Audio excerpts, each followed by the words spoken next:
There is a taint of death, the flavor of mortality in lies, which is exactly what I hate and detest in the world, what I want to forget. It makes me miserable and sick, like biting something rotten would do. Temperament, I suppose. Well, I went near enough to it by letting the young fool there believe anything he liked to imagine as to my influence in Europe. I became in an instant as much of a pretense as the rest of the bewitched pilgrims. This simply because I had a notion it somehow would be of help to that Kurtz, whom at the time I did not see, you understand. He was just a word for me.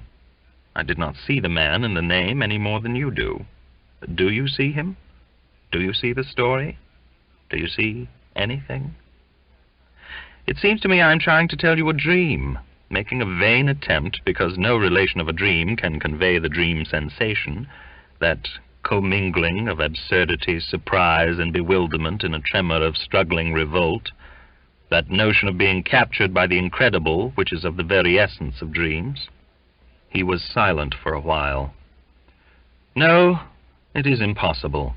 It is impossible to convey the life sensation of any given epoch of one's existence, that which makes its truth, its meaning, its subtle and penetrating essence. It is impossible. We live as we dream, alone. He paused again as if reflecting, then added, Of course, in this you fellows see more than I could then. You see me, whom you know. It had become so pitch dark that we listeners could hardly see one another. For a long time already, he, sitting apart, had been no more to us than a voice. There was not a word from anybody. The others might have been asleep, but I was awake. I listened.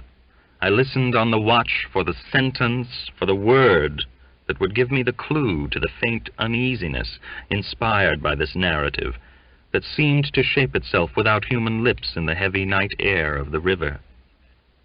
Yes, I let him run on, Marlowe began again, and think what he pleased about the powers that were behind me. I did. And there was nothing behind me. There was nothing but that wretched old mangled steamboat I was leaning against while he talked fluently about the necessity for every man to get on. And when one comes out here, you conceive it is not to gaze at the moon. Mr. Kurtz was a universal genius, but even a genius would find it easier to work with adequate tools, intelligent men. He did not make bricks. Why, there was a physical impossibility in the way, as I was well aware. And if he did secretarial work for the manager, it was because no sensible man rejects wantonly the confidence of his superiors. Did I see it? I saw it. What more did I want? What I really wanted was rivets, by heaven. Rivets, to get on with the work, to stop the hole. Rivets I wanted. There were cases of them down at the coast. Cases, piled up, burst, split. You kicked a loose rivet at every second step in that station yard on the hillside. Rivets had rolled into the grove of death. You could fill your pockets with rivets for the trouble of stooping down, and there wasn't one rivet to be found where it was wanted. We had plates that would do, but nothing to fasten them with. And every week the messenger, a lone Negro, letter bag on shoulder and staff in hand, left our station for the coast, and several times a week a coast caravan came in with trade goods, ghastly glazed calico that made you shudder only to look at it, glass beads value about a penny a quart, confounded spotted cotton handkerchiefs, and no rivets. 3 carriers could have brought all that was wanted to set that steamboat afloat. He was becoming confidential now, but I fancy my unresponsive attitude must have exasperated him at last, for he judged it necessary to inform me he feared neither God nor devil, let alone any mere man. I said I could see that very well, but what I wanted was a certain quantity of rivets, and rivets were what really Mr. Kurtz wanted, if he had only known it. Now letters went to the coast every week. "My dear sir," he cried, "I write from dictation." I demanded rivets. There was a way for an intelligent man. He changed his manner, became very cold, and suddenly began to talk about a hippopotamus, wondered whether sleeping on board the steamer — I stuck to my salvage night and day — I wasn't disturbed, There was an old hippo that had the bad habit of getting out on the bank and roaming at night over the station grounds. The pilgrims used to turn out in a body and empty every rifle they could lay hands on at him. Some even had sat up o' nights for him. All this energy was wasted, though. That animal has a charmed life, he said, but you can say this only of brutes in this country. No man, you apprehend me, no man here bears a charmed life. He stood there for a moment in the moonlight with his delicate hooked nose set a little askew, and his mica eyes glittering without a wink. Then with a curt good night he strode off. I could see he was disturbed and considerably puzzled, which made me feel more hopeful than I had been for days. It was a great comfort to turn from that chap to my influential friend, the battered, twisted, ruined tin-pot steamboat. I clambered on board. She rang under my feet like an empty Huntley and Palmer biscuit tin kicked along a gutter. She was nothing so solid in make and rather less pretty in shape, but I had expended enough hard work on her to make me love her. No influential friend would have served me better. She had given me a chance to come out a bit, to find out what I could do. No, I don't like work. I had rather laze about and think of all the fine things that can be done. I don't like work, no man does. But I like what is in the work, the chance to find yourself. Your own reality, for yourself, not for others. What no other man can ever know. They can only see the mere show, and never can tell what it really means. I was not surprised to see somebody sitting aft on the deck with his legs dangling over the mud. You see, I rather chummed with the few mechanics there were in that station, whom the other pilgrims naturally despised, on account of their imperfect manners, I suppose. This was the foreman, a boiler-maker by trade, a good worker. He was a lank, bony, yellow-faced man with big, intense eyes. His aspect was worried, and his head was as bald as the palm of my hand. But his hair, in falling, seemed to have stuck to his chin, and had prospered in the new locality, for his beard hung down to his waist. He was a widower with 6 young children. He had left them in charge of a sister of his to come out there, and the passion of his life was pigeon flying. He was an enthusiast and a connoisseur. He would rave about pigeons. After work hours he used sometimes to come over from his hut for a talk about his children and his pigeons. At work, when he had to crawl in the mud under the bottom of the steamboat, he would tie up that beard of his in a kind of white serviette he brought for the purpose. It had loops to go over his ears. In the evening he could be seen squatted on the bank, rinsing that wrapper in the creek with great care, then spreading it solemnly on a bush to dry. I slapped him on the back and shouted, "We shall have rivets!" He scrambled to his feet, exclaiming, "No, rivets!" as though he couldn't believe his ears. Then in a low voice, "You, eh?" I don't know why we behaved like lunatics. I put my finger to the side of my nose and nodded mysteriously. "Good for you," he cried, snapped his fingers above his head, lifting one foot. I tried a jig. We capered on the iron deck. A frightful clatter came out of that hulk, and the virgin forest on the other bank of the creek sent it back in a thundering roll upon the sleeping station. It must have made some of the pilgrims sit up in their hovels.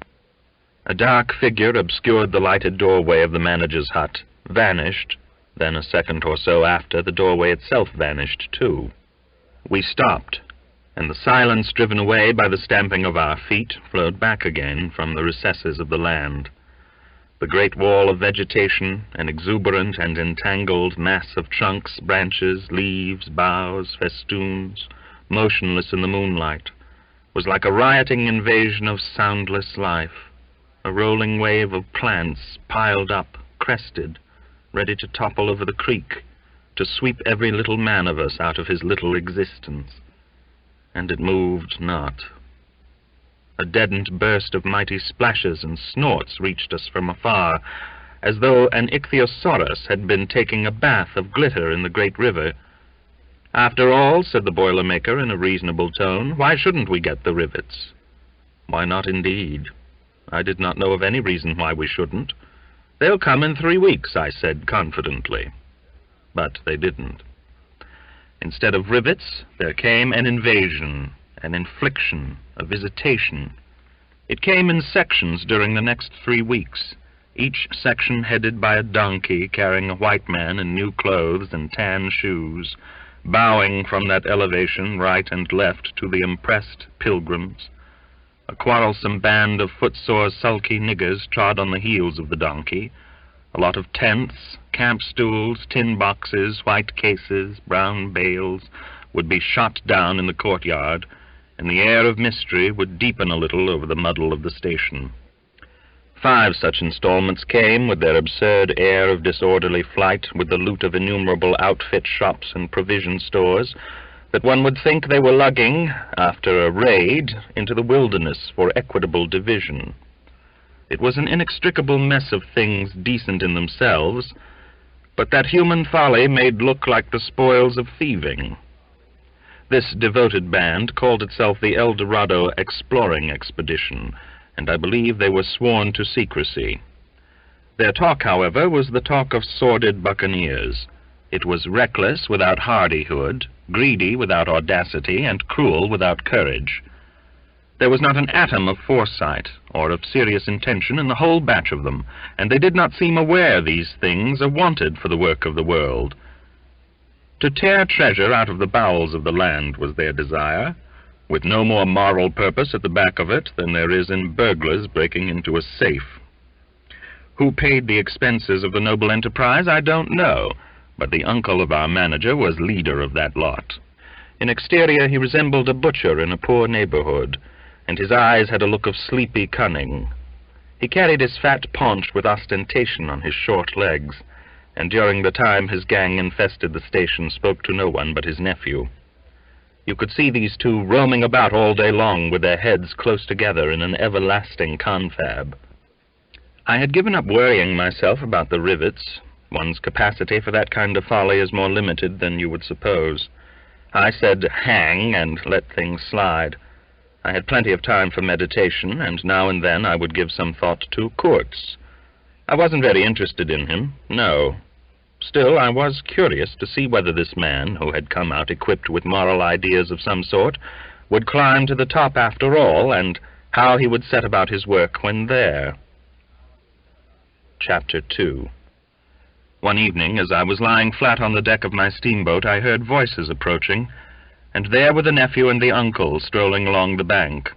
I laid my head on my arm again, and had nearly lost myself in a doze when somebody said in my ear, as it were, "I'm as harmless as a little child, but I don't like to be dictated to. Am I the manager, or am I not?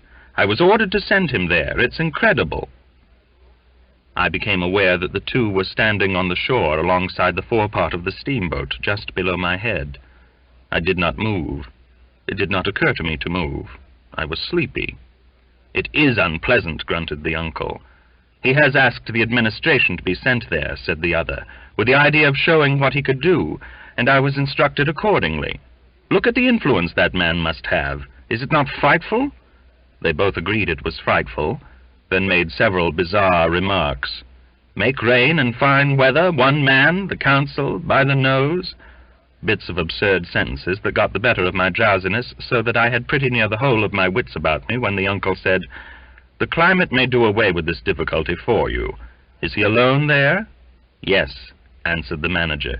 "He sent his assistant down the river with a note to me in these terms: 'Clear this poor devil out of the country, and don't bother sending more of that sort. I had rather be alone than have the kind of men you can dispose of with me.' It was more than a year ago. Can you imagine such impudence?" "Anything since then?" asked the other hoarsely. "Ivory," jerked the nephew. "Lots of it. Prime sort. Lots. Most annoying from him." "And with that?" questioned the heavy rumble. "Invoice," was the reply fired out, so to speak. Then silence. They had been talking about Kurtz. I was broad awake by this time, but lying perfectly at ease, remained still, having no inducement to change my position. "How did that ivory come all this way?" growled the elder man, who seemed very vexed. The other explained that it had come with a fleet of canoes in charge of an English half-caste clerk Kurtz had with him, that Kurtz had apparently intended to return himself, the station being by that time bare of goods and stores. but after coming 300 miles had suddenly decided to go back, which he started to do alone in a small dugout with 4 paddlers, leaving the half-caste to continue down the river with the ivory. The 2 fellows there seemed astounded at anybody attempting such a thing. They were at a loss for an adequate motive. As to me, I seemed to see Kurtz for the first time. It was a distinct glimpse, the dugout, 4 paddling savages, and the lone white man turning his back suddenly on the headquarters, on relief, on thoughts of home, perhaps, setting his face towards the depths of the wilderness, towards his empty and desolate station. I did not know the motive. Perhaps he was just simply a fine fellow who stuck to his work for its own sake. His name, you understand, had not been pronounced once. He was that man. The half-caste, who, as far as I could see, had conducted a difficult trip with great prudence and pluck, was invariably alluded to as that scoundrel.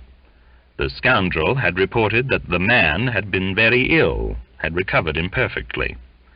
The 2 below me moved away then a few paces and strolled back and forth at some little distance. I heard, "Military post.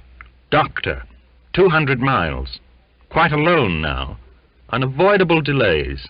9 months. No news. Strange rumors."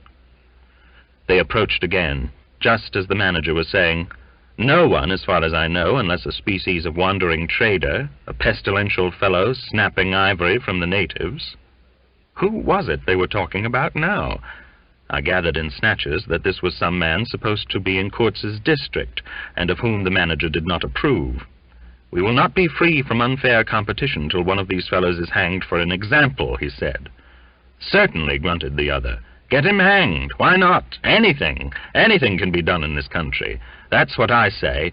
Nobody here, you understand, here can endanger your position. And why? You stand the climate. You outlast them all. The danger is in Europe. But there, before I left, I took care to—" They moved off and whispered. Then their voices rose again. "The extraordinary series of delays is not my fault. I did my best." The fat man sighed. "Very sad." "And the pestiferous absurdity of his talk," continued the other. "He bothered me enough when he was here. Each station should be like a beacon on the road towards better things. A center for trade, of course, but also for humanizing, improving, instructing. Conceive you, that ass. And he wants to be manager. No, it's—" Here he got choked by excessive indignation, and I lifted my head the least bit. I was surprised to see how near they were, right under me. I could have spat upon their hats. They were looking on the ground, absorbed in thought. The manager was switching his legs with a slender twig. His sagacious relative lifted his head. "You have been well since you came out this time?" he asked. The other gave a start. "Who? I? Oh, like a charm, like a charm. But the rest, oh my goodness, all sick. They die so quick, too, that I haven't the time to send them out of the country. It's incredible." Just so," grunted the uncle. "Ah, my boy, trust to this. I say trust to this." I saw him extend his short flipper of an arm for a gesture that took in the forest, the creek, the mud, the river, seemed to beckon with a dishonoring flourish before the sunlit face of the land, a treacherous appeal to the lurking death, to the hidden evil, to the profound darkness of its heart. It was so startling that I leaped to my feet and looked back at the edge of the forest as though I had expected an answer of some sort to that black display of confidence. You know the foolish notions that come to one sometimes. The high stillness confronted these 2 figures with its ominous patience, waiting for the passing away of a fantastic invasion. They swore aloud together out of sheer fright, I believe, then, pretending not to know anything of my existence, turned back to the station. The sun was low, and leaning forward side by side, they seemed to be tugging painfully uphill their 2 ridiculous shadows of unequal length that trailed behind them slowly over the tall grass without bending a single blade. In a few days the El Dorado expedition went into the patient wilderness that closed upon it as the sea closes over a diver. Long afterwards the news came that all the donkeys were dead. I know nothing as to the fate of the less valuable animals. They, no doubt, like the rest of us, found what they deserved. I did not inquire. I was then rather excited at the prospect of meeting Kurtz very soon. When I say very soon, I mean it comparatively. It was just 2 months from the day we left the creek, when we came back to the bank below Kurtz's station. Going up that river was like traveling back to the earliest beginnings of the world, when vegetation rioted on the earth and the big trees were kings. An empty stream, a great silence, an impenetrable forest. The air was warm, thick, heavy, sluggish. There was no joy in the brilliance of sunshine. The long stretches of the waterway ran on, deserted, into the gloom of overshadowed distances. On silvery sandbanks, hippos and alligators sunned themselves side by side. The broadening waters flowed through a mob of wooded islands. You lost your way on that river as you would in a desert, and butted all day long against shoals, trying to find the channel, till you thought yourself bewitched and cut off forever from everything you had known once, somewhere, far away, in another existence perhaps. There were moments when one's past came back to one, as it will sometimes, when you have not a moment to spare to yourself. But it came in the shape of an unrestful and noisy dream, remembered with wonder amongst the overwhelming realities of this strange world of plants and water and silence. And this stillness of life did not in the least resemble a peace. It was the stillness of an implacable force brooding over an inscrutable intention. It looked at you with a vengeful aspect. I got used to it afterwards. I did not see it any more. I had no time. I had to keep guessing at the channel. I had to discern, mostly by inspiration, the signs of hidden banks. I watched for sunken stones. I was learning to clap my teeth smartly before my heart flew out when I shaved by a fluke some infernal sly old snag that would have ripped the life out of the tin-pot steamboat and drowned all the pilgrims. I had to keep a lookout for the signs of dead wood we could cut up in the night for next day's steaming. When you have to attend to things of that sort, to the mere incidents of the surface, the reality, I tell you, fades. The inner truth is hidden, luckily. But I felt it all the same. I felt often its mysterious stillness watching me at my monkey tricks, just as it watches you fellows performing on your respective tightropes for, what is it, half a crown a tumble? "Try to be civil, Marlowe," growled a voice, and I knew there was at least one listener awake besides myself. "I beg your pardon. I forgot the heartache which makes up the rest of the price. And indeed, what does the price matter if the trick be well done? You do your tricks very well, and I didn't do badly either, since I managed not to sink that steamboat on my first trip. It's a wonder to me yet. Imagine a blindfolded man set to drive a van over a bad road. I sweated and shivered over that business considerably, I can tell you. After all, for a seaman to scrape the bottom of the thing that's supposed to float all the time under his care is the unpardonable sin. No one may know of it, but you never forget the thump, eh? A blow on the very heart. You remember it, you dream of it, you wake up at night and think of it, years after, and go hot and cold all over. I don't pretend to say that steamboat floated all the time. More than once she had to wade for a bit with 20 cannibals splashing around and pushing. We had enlisted some of these chaps on the way for a crew. Fine fellows, cannibals, in their place. They were men one could work with, and I am grateful to them. And after all, they did not eat each other before my face. They had brought along a provision of hippo meat, which went rotten, and made the mystery of the wilderness stink in my nostrils. Phew, I can sniff it now. I had the manager on board and 3 or 4 pilgrims with their staves, all complete. Sometimes we came upon a station close by the bank, clinging to the skirts of the unknown, and the white men rushing out of a tumble-down hovel with great gestures of joy and surprise and welcome seemed very strange, had the appearance of being held there captive by a spell. The word ivory would ring in the air for a while, and on we went again into the silence, along empty reaches, round the still bends, between the high walls of our winding way, reverberating in hollow claps the ponderous beat of the stern wheel. Trees, millions of trees, massive, immense, running up high, and at their foot, hugging the bank against the stream, crept the little begrimed steamboat like a sluggish beetle crawling on the floor of a lofty portico. It made you feel very small, very lost, and yet it was not altogether depressing, that feeling. After all, if you were small, the grimy beetle crawled on, which was just what you wanted it to do. Where the pilgrims imagined it crawled to, I don't know. To some place where they expected to get something, I bet. For me, it crawled towards Kurtz, exclusively. But when the steam pipe started leaking, we crawled very slow. The reaches opened before us and closed behind, as if the forest had stepped leisurely across the water to bar the way for our return. We penetrated deeper and deeper into the heart of darkness. It was very quiet there. At night, sometimes the roll of drums behind the curtain of trees would run up the river and remain sustained faintly, as if hovering in the air high over our heads till the first break of day. Whether it meant war, peace, or prayer, we could not tell.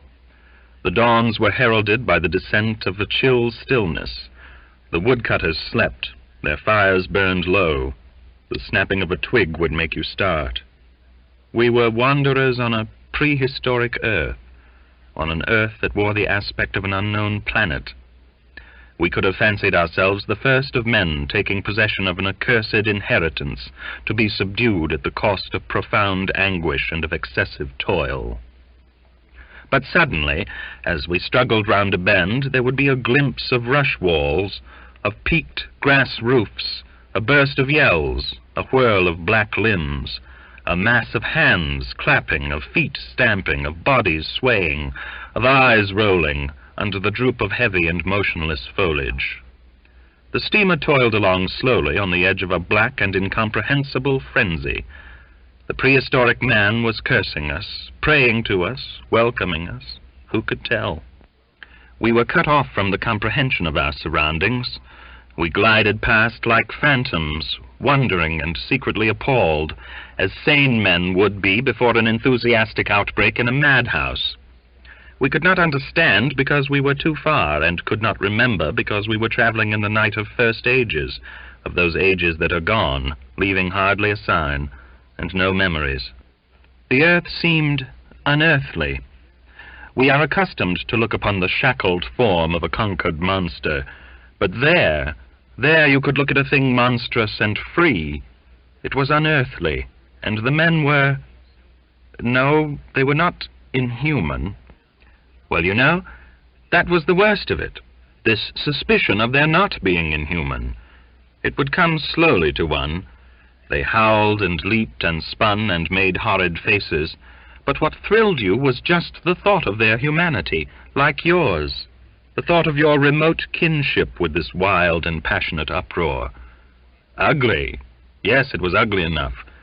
But if you were man enough, you would admit to yourself that there was in you just the faintest trace of a response to the terrible frankness of that noise, a dim suspicion of there being a meaning in it which you, so remote from the night of first ages, could comprehend. And why not? The mind of man is capable of anything, because everything is in it, all the past as well as all the future. What was there, after all? Joy, fear, sorrow, devotion, valor, rage, who can tell? But truth, stripped of its cloak of time. Let the fool gape and shudder. The man knows and can look on without a wink, but he must at least be as much of a man as these on the shore. He must meet that truth with his own true stuff, with his own inborn strength. Principles won't do. Acquisitions, clothes, pretty rags that would fly off at the first good shake. No, you want a deliberate belief. An appeal to me in this fiendish row, is there? Very well. I hear. I admit.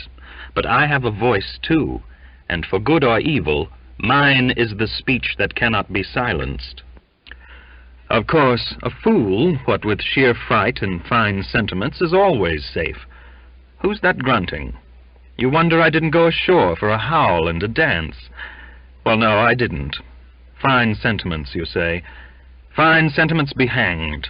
I had no time. I had to mess about with white lead and strips of woolen blanket, helping to put bandages on those leaky steam pipes, I tell you. I had to watch the steering and circumvent those snags and get the tin pot along by hook or by crook. There was surface truth enough in these things to save a wiser man, and between whiles I had to look after the savage who was fireman. He was an improved specimen. He could fire up a vertical boiler. He was there below me, and upon my word, to look at him was as edifying as seeing a dog in a parody of breeches and a feather hat, walking on his hind legs. A few months of training had done for that really fine chap. He squinted at the steam gauge and at the water gauge with an evident effort of intrepidity, and he had filed teeth, too, the poor devil, and the wool of his pate shaved into queer patterns, and 3 ornamental scars on each of his cheeks. He ought to have been clapping his hands and stamping his feet on the bank, instead of which he was hard at work, a thrall to strange witchcraft, full of improving knowledge. He was useful because he had been instructed, and what he knew was this, that should the water in that transparent thing disappear, the evil spirit inside the boiler would get angry through the greatness of his thirst, and take a terrible vengeance. So he sweated and fired up and watched the glass fearfully, with an impromptu charm made of rags tied to his arm, and a piece of polished bone as big as a watch stuck flatways through his lower lip. While the wooded banks slipped past us slowly, the short noise was left behind, the interminable miles of silence, and we crept on towards Kurtz. But the snags were thick, the water was treacherous and shallow. The boiler seemed indeed to have a sulky devil in it, and thus neither the fireman nor I had any time to peer into our creepy thoughts. Some 50 miles below the inner station, we came upon a hut of reeds, an inclined and melancholy pole, with the unrecognizable tatters of what had been a flag of some sort flying from it, and a neatly stacked woodpile. This was unexpected. We came to the bank, and on the stack of firewood found a flat piece of board with some faded pencil writing on it. When deciphered, it said, "Wood for you. Hurry up. Approach cautiously." There was a signature, but it was illegible. Not Kurtz, a much longer word. Hurry up? Where? Up the river? Approach cautiously. We had not done so. But the warning could not have been meant for the place where it could be only found after approach. Something was wrong above, but what, and how much? That was the question. We commented adversely upon the imbecility of that telegraphic style. The bush around said nothing, and would not let us look very far either. A torn curtain of red twill hung in the doorway of the hut, and flapped sadly in our faces. The dwelling was dismantled, but we could see a white man had lived there not very long ago. There remained a rude table, a plank on 2 posts. A heap of rubbish reposed in a dark corner, and by the door I picked up a book. It had lost its covers, and the pages had been thumbed into a state of extremely dirty softness. But the back had been lovingly stitched afresh with white cotton thread, which looked clean yet. It was an extraordinary find. Its title was An Inquiry into Some Points of Seamanship, by a man Towson, some such name, Master in His Majesty's Navy. The matter looked dreary reading enough, with illustrative diagrams and repulsive tables of figures, and the copy was 60 years old. I handled this amazing antiquity with the greatest possible tenderness, lest it should dissolve in my hands. Within, Towson, or Towser, was inquiring earnestly into the breaking strain of ship's chains and tackle, and other such matters. Not a very enthralling book, but at the first glance you could see there a singleness of intention, an honest concern for the right way of going to work, which made these humble pages, thought out so many years ago, luminous with another than a professional light. The simple old sailor with his talk of chains and purchases made me forget the jungle and the pilgrims in a delicious sensation of having come upon something unmistakably real. Such a book being there was wonderful enough, but still more astounding were the notes penciled in the margin, and plainly referring to the text. I couldn't believe my eyes. They were in cipher. Yes, it looked like cipher. Fancy a man lugging with him a book of that description into this nowhere and studying it and making notes in cipher at that. It was an extravagant mystery. I had been dimly aware for some time of a worrying noise, and when I lifted my eyes I saw the woodpile was gone, and the manager, aided by all the pilgrims, was shouting at me from the riverside. I slipped the book into my pocket. I assure you, to leave off reading was like tearing myself away from the shelter of an old and solid friendship. I started the lame engine ahead. "It must be this miserable trader, this intruder," exclaimed the manager, looking back malevolently at the place we had left. "He must be English," I said. "It will not save him from getting into trouble if he is not careful," muttered the manager darkly. I observed with assumed innocence that no man was safe from trouble in this world. The current was more rapid now. The steamer seemed at her last gasp. The stern wheel flopped languidly, and I caught myself listening on tiptoe for the next beat of the boat, for in sober truth I expected the wretched thing to give up every moment. It was like watching the last flickers of a life, but still we crawled. Sometimes I would pick out a tree a little way ahead to measure our progress towards Kurzbei, but I lost it invariably before we got abreast. To keep the eyes so long on one thing was too much for human patience. The manager displayed a beautiful resignation. I fretted and fumed, and took to arguing with myself whether or no I would talk openly with Kurtz. But before I could come to any conclusion, it occurred to me that my speech or my silence, indeed any action of mine, would be a mere futility. What did it matter what anyone knew or ignored? What did it matter who was manager? One gets sometimes such a flash of insight. The essentials of this affair lay deep under the surface, beyond my reach, and beyond my power of meddling. Towards the evening of the second day, we judged ourselves about 8 miles from Kurtz's station. I wanted to push on, but the manager looked grave and told me the navigation up there was so dangerous that it would be advisable, the sun being very low already, to wait where we were till next morning. Moreover, he pointed out that if the warning to approach cautiously were to be followed, we must approach in daylight, not at dusk or in the dark. That was sensible enough. 8 miles meant nearly 3 hours steaming for us, and I could also see suspicious ripples at the upper end of the reach. Nevertheless, I was annoyed beyond expression at the delay, and most unreasonably too, since 1 night more could not matter much after so many months. As we had plenty of wood, and caution was the word, I brought up in the middle of the stream. The reach was narrow, straight, with high sides like a railway cutting. The dusk came gliding into it long before the sun had set. The current ran smooth and swift, but a dumb immobility sat on the banks. The living trees, lashed together by the creepers and every living bush of the undergrowth, might have been changed into stone, even to the slenderest twig, to the lightest leaf.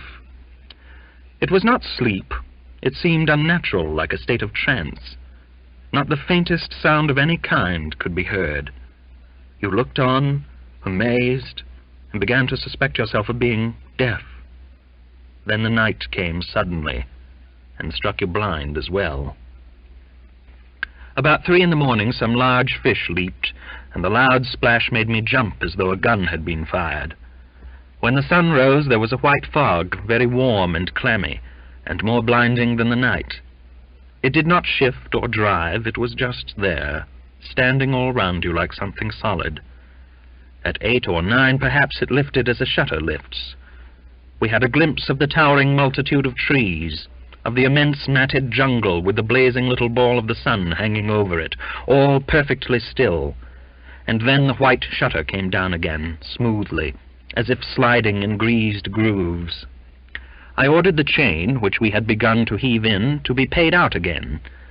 Before it stopped running with a muffled rattle, a cry, a very loud cry, as of infinite desolation, soared slowly in the opaque air. It ceased. A complaining clamor, modulated in savage discords, filled our ears. The sheer unexpectedness of it made my hair stir under my cap. I don't know how it struck the others. To me it seemed as though the mist itself had screamed, so suddenly, and apparently from all sides at once did this tumultuous and mournful uproar arise. It culminated in a hurried outbreak of almost intolerably excessive shrieking, which stopped short, leaving us stiffened in a variety of silly attitudes, and obstinately listening to the nearly as appalling and excessive silence. "Good God, what is the meaning?" stammered at my elbow one of the pilgrims, a little fat man with sandy hair and red whiskers, who wore side-spring boots and pink pyjamas tucked into his socks. Two others remained open-mouthed a whole minute, then dashed into the little cabin to rush out incontinently and stand darting scared glances with Winchesters at ready in their hands. What we could see was just the steamer we were on, her outlines blurred as though she had been on the point of dissolving, and a misty strip of water, perhaps 2 feet broad, around her, and that was all. The rest of the world was nowhere as far as our eyes and ears were concerned, just nowhere. Gone, disappeared, swept off without leaving a whisper or a shadow behind. I went forward and ordered the chain to be hauled in short, so as to be ready to trip the anchor and move the steamboat at once if necessary. "Will they attack?" whispered an awed voice. "We will be all butchered in this fog," murmured another. The faces twitched with the strain, the hands trembled slightly, the eyes forgot to wink.